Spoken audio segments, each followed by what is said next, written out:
Bismillahirrahmanirrahim. Alhamdulillahi alamin. Allahumma salli ala sayyidina Muhammad wa ala ali sayyidina Muhammad. Amma ba'd. Majalis Ramadaniyah hari ke-20. Masih tentang menjawab masail yang di akun Mushola Wali Songo. Sebagian pertanyaan ada yang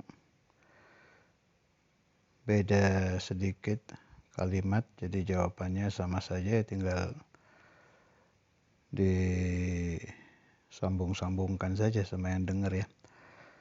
Ada pertanyaan-pertanyaan yang mirip-mirip. Pertanyaan tentang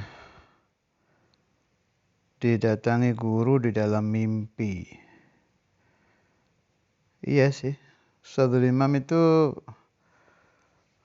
saya dengar dari murid-murid beliau itu, zaman beliau kalau membaiat seseorang memang sering datang fil manam. Jadi tingkatannya begini ya, isyarah itu satu lewat mimpi, yang saya pahami dari keterangan-keterangan Ustadzul Imam dulu, disebut ru'ya salihah, yaraha ar-rajulu salih au turalahu. Ini pembahasannya sangat banyak di Mushola Wali Songo, silakan dicari sendiri. Sangat sering saya membahas tentang ini, tentang ru'ya salihah. Kemudian kedua fahwaniyah. Fahwaniyah itu antara tidur dan tidak. Untuk mimpi dan fahwaniyah, kebenarannya tinggal dikembalikan kepada syariat, isyarahnya. Hanya kalau mimpi jelas ada takwil ya, ada takwilnya. Cara mentakwil apa? Sudah lengkap. Nah, saya terangkan dulu bolak-balik di akun Mushola Wali Songo, tinggal dicari. Cara mentakwil bagaimana, pembahasan mimpi, syarat mimpi yang benar, wahbaniyah sampai yaqadzah, sudah ada semua, tinggal dicari aja. Kemudian pertanyaan selanjutnya, cara untuk istiqomah. Jadi istiqomah itu kita pahami dulu, istiqomah itu apa. Kalau yang Anda maksud istiqomah di dalam ibadah zahir, maksudnya kayak sholat sunnah, baca sholawat, baca dalail, baca Quran, itu obatnya cuma satu, sudah diterangkan sama ulama-ulama. Mengobati nafsu malas itu dawa'uha mukhalafatuha. Hanya satu, dilawan, nggak ada lagi udah. Dipaksa, itu aja, nggak ada obat lain.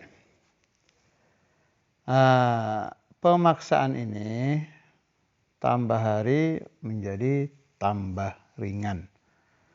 Kalau sudah sampai arba'ina yauman, ghaliban biasanya ya, nggak semua orang sama, biasanya menjadi adah. Itu yang dimaksud ta'awwadu bil khair fa innal khairu adah. Biasakan berbuat baik karena kebaikan itu bisa dijadikan adat. Kalau sudah terbiasa ya nggak berat lagi. Malah kata Al-Imam Al-Qutb Al-Habib Ahmad bin Hasan Attas, kalau sudah kita bisa memaksa hawa nafsu sampai 40 hari, sudah menjadi adat, saya yastati'u tarkah, tidak akan bisa dihilangkan lagi. Jadi begitu ya, untuk awal dipaksa sampai 40 hari. Setelah 40 hari, insya Allah sudah menjadi adat. Kalau sudah menjadi adat, malah Anda tidak akan bisa meninggalkan itu. Nggak enak rasanya kalau nggak dikerjakan. Selanjutnya, hati yang tidak tersentuh kalau melihat aulia atau nasihat, itu namanya qalbun qasi. Wa inna ab'ada qulubin nasi min rabbina ar-rahimi qalbun qasi. Hati yang paling jauh dari Allah Ta'ala adalah hati yang qasi, hati yang keras. Itu tandanya hati yang keras itu begitu. Kita lihat fotonya Kubarul Aulia biasa-biasa saja. Ketemu orang-orang yang dekat sama Allah nggak ada rasa. Dengar nasihat nggak ada hentakan untuk berubah, itu namanya hati Anda sedang keras. Sebab terjadinya hati keras itu min kathratil ma'asi. Jadi hati itu kalau maksiat satu kali ada titik hitam satu. Maksiat lagi satu lagi. Terus kalau sudah penuh dinamakan galbun gasi, hati yang keras. Bisa diobati, masih bisa. Pengobatannya bagaimana? Bikathratis salati wat ta'ati wa tarki ma lin nafsi min syahwati. Banyak melakukan taat, banyak melakukan sholat sunnah. Amalkan itu, sholat sunnah saya dari subuh ke subuh itu, semampu Anda. Itu nanti pelan-pelan mulai bersinar, bersih, sampai hilang itu galbun ghashi. Berubah menjadi galbun munawwar, hati yang terang, yang ringan kalau diajak beribadah. Pertanyaan selanjutnya sama saja tadi ya. Cara membuat hati bersih dengan cara menghilangkan galbun ghashi, satu jawaban. Bagaimana supaya ada athar kalau membaca dalailul khairat? Jadi katanya ini baca dalail rajin tapi masih suka maksiat, melihat wanita apa segala macam. Jadi di dalail itu kan ada syairnya itu. Di halaman depan apa tengah saya lupa itu, bunyinya begini. Wa idza ra'aita an-nafsa minka tahakkamat wa ghadat taquduka fi ladhash syahawati wasrif hawaha bis salati muwadhiban la siyama bidalailil khairati kun mutamassikan walzam qira'ataha tanal ma tabtaghi wa syawarigul anwar laihatun biha fattarku minka laha akhi la yanbaghi. Wa idza ra'aita an-nafsa minka tahakkamat. Kalau kamu melihat nafsu kamu itu udah matang, udah nggak bisa diapa-apakan lagi, udah kekuasaan penuh ada di nafsu. Si nafsu itu menuntun kamu untuk melakukan syahwat-syahwat. Maunya berubah sudah dari Abdullah menjadi Abdul Nafs, menjadi Abdul Hawa. Itu cara menghilangkannya bagaimana? Lawan hawa nafsu itu dengan istiqomah membaca sholawat, terutama dengan membaca sholawat dalailul khairat. Nah, bidalailul khairati kun mutamassikan. Berpegang teguhlah engkau dengan dalail, istiqomah baca, tanal ma tabtaghi. Ingin apa saja sama Allah Ta'ala akan diberikan. Sebab cahaya-cahaya bersinar di dalailul khairat, maka tidak pantas kalau kamu tinggalkan. Jadi kenapa kalau baca dalail belum tersentuh? Ya kurang lama, dosisnya nggak pas. Jadi gini loh, aurad, sholawat, sholat sunnah tadi yang di Zubat tuh, ini semua satu kelompok ini. Sholat sunnah, baca dalail, baca sallallahu alaihi Muhammad, baca Al-Quran. Ini satu kelompok ini. Ini obat. Qalbul qari, penyakitnya ada di hatinya orang yang baca ini. Ini obat semua ini. Kenapa nggak masuk? Dosisnya nggak pas. Nah, cara ngepaskan dosis itu, kan obat itu kalau terlalu tinggi dosisnya, bisa teler nih yang minum, terlalu rendah mayan Pak, nggak sembuh penyakitnya. Jadi harus pas. Cara ngepaskannya, ya kalau Anda ketemu mursyid sih gampang, mursyidnya yang ngepaskan. Kalau mursyidnya nggak ada, ya dikira-kira sendiri aja, diramu sendiri. Saya baca segini kok belum ada rasanya, naikkan. Biasanya harian, naikkan, hatamkan. Saya sudah hatam sehari 1, belum ada bekasnya. Ya khatmatan, 2 kali khatam. Banyak kok habaib aulia yang sehari 5 kali. Tapi untuk menambah dosis itu juga harus melihat kemampuan Anda. Kalau Anda baca dalail sehari khotam 5 kali cuma 1 hari, percuma. Untuk meningkat dari 1 dosis ke dosis berikutnya itu arba'ina yauman. Kalau 40 hari tetap bisa langgeng, boleh dinaikkan itu. Bohong kalau orang bilang ibadah atau sholawat nggak ada bekasnya. Bukan, dosisnya aja nggak pas itu. Nggak beda dengan orang bilang minum vitamin nggak. Saya sudah minum vitamin, cuma nggak ada hasil. Ya itu minumnya separuh, coba minum 2. Iya kadang sih memang nggak pas ya. Saya tidak akan menafikan itu. Makanya memang harus ada guru ya. Ada sih pembahasannya Sayyidina Sanusi di kitab Dasuki itu. Kurang lebihnya begini, ma huwa ma'na. Falyanzur ma kana qawiyyat ta'thir fi masalah sholawat ini beliau bahas. Falyanzur ma kana qawiyyat ta'thir fi qalbihi wal yulazimha. Jadi kalau orang baca sholawat ini lama kok nggak ada perubahan ya. Itu boleh coba sholawat lain. Nanti salah satu nggak beda obat, ada yang cocok, ada yang tidak. Cuma yang terbaik itu jangan mencari sendiri, ya tanya ke dokter.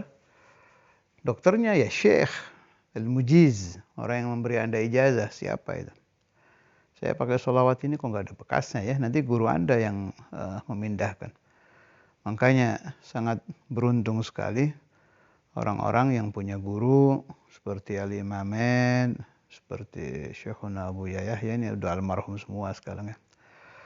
Ya Allah, rahimahumullah, radhiyallahu anhum. Guru-guru yang mukasyafah itu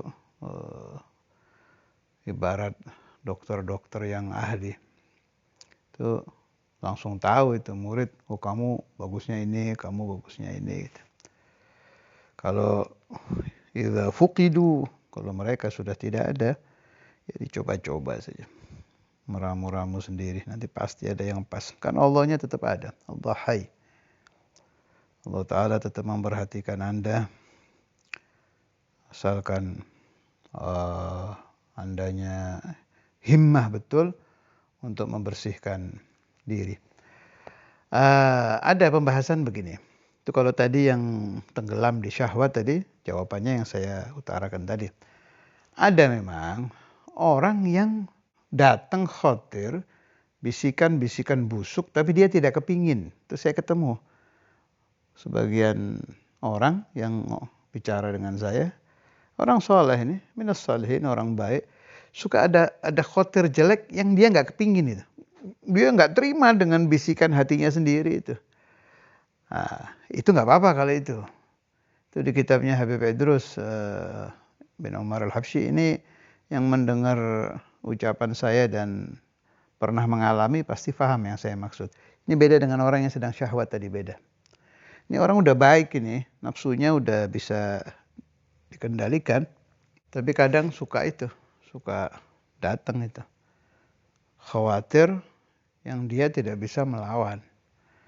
Itu kata Al-Habib Imam Al-Qutb Idrus bin Umar Al-Habsyi di Majmu' Kalam beliau, atau salah satu habaibuna yang lain ya, tapi ingatan saya kayaknya itu yang kalam Habib Idrus bin Umar Habsyi. Itu nggak ada masalah itu. Bencinya orang tadi dengan khawatir tadi sudah menjadi kafarah. Artinya kafarahnya, tebusan dosa untuk khotir-khotir jelek tadi itu karohiyahnya itu orang kepada khotir itu. Kalau belum paham pakai bahasa kitab tadi, pakai bahasa saya sekarang gini. Kita lagi biasa ini, lagi ibadah, tahu-tahu datang khotir suudzon ke Imam Ghazali, ke siapa, kok begini ya. Tapi kita nggak kepingin itu. Ya Allah, kenapa saya jadi suudzon kepada Imam Ghazali? Lah Anda melawan khotir Anda, bisikan hati untuk tidak suudzon itu sudah menjadi penghapus dosa Anda, udah nggak ada masalah itu. Itu pembahasan Habib Idrus bin Umar Habsyi. Ada lagi pembahasan dari para masyayikh yang lain. Justru yang diserang khotir-khotir begitu itu orang-orang yang memang mau naik derajat ruhaninya, diganggu dengan khawatir-khawatir tadi. Itu tidak ada masalah. Beda dengan khawatir syahwat yang bagian depan tadi. Ini ada lagi yang nanya, pingin kawin tapi orang tua belum ngasih izin. Khawatir zina. Itu sudah dijawab oleh Rasulullah sallallahu alaihi wasallam, "Man lam yastati' fa 'alaihi bis-shaum fa innahu lahu wija." Minta ijazah puasa ke guru Anda. Orang yang sudah harus nikah, takut berzina, tapi belum ada rezeki untuk nikah. Rezeki itu macam-macam, ada rezeki biaya, ada rezeki restu orang tua, ada rezeki restu calon mertua, itu belum terjadi. Gampang obatnya, puasa tiap hari. Atau puasa Daud. Atau puasa tirakat. Fa'alihi bis-shaum. Sabda Nabi, anak itu harus puasa. Sebab puasa itu wija, egati usyahwah, pemutus hawa nafsu. Tapi puasa jangan pindah waktu makan ya. Ada orang bilang, saya udah puasa tapi syahwat saya masih kuat. Kayaknya puasa ini bukan puasa yang diajarkan Nabi. Tapi puasa yang dibilang sama Imam Ghazali, mindah waktu makan. Itu mah gak jadi wija kalau itu. Yang jadi qati'us syahwat itu puasa syar'i yang diajarkan ulama, yang diajarkan Rasulullah sallallahu alaihi wasallam. Ingin melawan hawa nafsu, ingin berhenti tapi tetap saja kalah dengan hawa nafsu. Saya banyak membaca kitab-kitab tasawuf, nasihat-nasihat para imam. Urusan hawa nafsu ini itu semuanya kembalinya ke satu, dilawan. Gak ada lagi sudah. Dawa'uha mukhalafatuha. Ini dilawan. Ini usaha zahir. Usaha batinnya banyak ibadah. Apa saja. Terutama sholawat ala Nabi Muhammad SAW. Malah banyak ulama yang menerangkan sampai sholawat itu bisa menjadi pengganti mursyid. Saking hebatnya di dalam membersihkan batin salik, murid.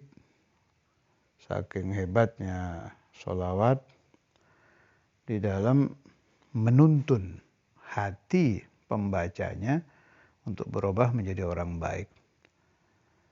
Memang ada lagi pendapatnya ahli-ahli tasawuf juga. Banyak zikir. Tapi kenapa saya lebih sering mengajarkan sholawat? Sebab kalau zikir ini harus dituntun ya. Masuk thariqah, dituntun mursyid, ada latifah ini, latifah itu. Sedangkan mursyid sekarang sudah sulit kan. Yang Anda temui di daerah-daerah itu. Yang benar-benar bisa mengajarkan zikir. Jadi udah paling enak sholawat aja. Teruskan. Tambahan dari saya, perbanyak ziarah ke makam aulia. Berdoa di situ. Kalau Anda ada biaya ya umrah. Kalau nanti sudah dibuka lagi. Berdoa di tempat-tempat mustajab. Terutama di Raudhah, di Muwajah, depan makam Rasulullah SAW. Di tempat-tempat yang doa tidak akan ditolak. Di situ Anda minta supaya Anda bisa menjadi penunggang kuda yang baik. Kuda itu ibarat nafsu, penunggangnya Anda. Bab nafsu itu binal ya, harus dikekang. Ini nggak jelas juga pertanyaannya larinya ke nafsu apa. Kalau lebih spesifik, ulama lebih jelas lagi menerangkan kalau nafsunya perempuan berarti ini obatnya. Tapi secara global, assalatu ala Rasulillah sallallahu alaihi wasallam menjadi dawa dari segala jenis nafsu. Kemudian ini ada yang nanya cara menghilangkan malas. Sama saja. Sudah saya terangkan tadi. Malas itu salah satu sifat nafsu. Lalu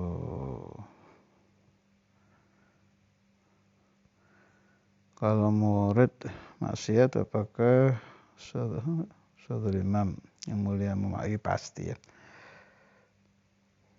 Mursyid-mursyid itu pasti memaafkan muridnya. Saudara imam, imamul habar atau siapa saja. Tidak ada murid akan diusir dari daerah gurunya. Tetap didoakan, tetap dimaafkan. Illa syirik. Kecuali syirik. Kemudian, apakah definisi sholawat? Syair-syair yang dikarang. Bukan ya, sholawat ya sholawat. Inna allaha malaikatahu yusalluna ala nabi. Ya ayyuhalladzina amanu sallu alaihi wa sallimu taslima. Ini yang ditanyakan sholawat itu apa, syair-syair yang dikarang wali itu apa.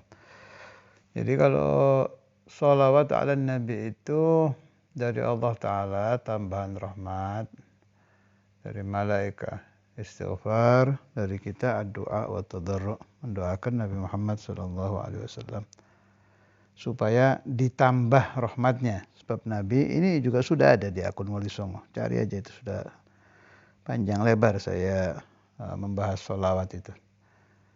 Sholawat dari kita apa? Tinggal Anda rajin aja. Cari itu pembahasan-pembahasan di akun Wali Songo. Kalau syair-syair yang dikarang para wali itu ya tergantung. Ada syair, kalau untuk syair sholawat ada syair tawasul, ada syair kayak Habbaliga itu syair menceritakan tentang kemangkatan Imamul Habar. Kalau syairnya Burdah itu syair tapi sholawat. Tergantung syairnya syair apa. Kala Rasulullah sallallahu alaihi wasallam, inna minal bayani la sihra wa inna minasy syi'ri la hikmah, kama qala. Syair itu mengandung hikmah. Ada pertanyaan tentang sholat sunnah istihdhar dilakukan berkali-kali. Boleh, silahkan. Salat menghadirkan arwah aulia, anbiya, guru mau dikerjakan berapa kali, fadhal. Sekalian tambahan sholat itu, sholat hadiah itu. Amalkan juga. Ada yang bertanya tentang syai'ilillah. Syai'ilillah itu Allah Ta'ala memberikan khususiyah kepada wali itu. Bisa diartikan sir, bisa diartikan karamah, apa saja yang diberikan Allah kepada beliau. Syai'illah idrusi, syai'illah muhyin nufusi. Jadi gitu. Syai'illah itu Allah Ta'ala memberikan sesuatu yang khusus diberikan untuk wali itu. Bentuknya bagaimana? Wallahu a'lam, itu urusan batiniyah.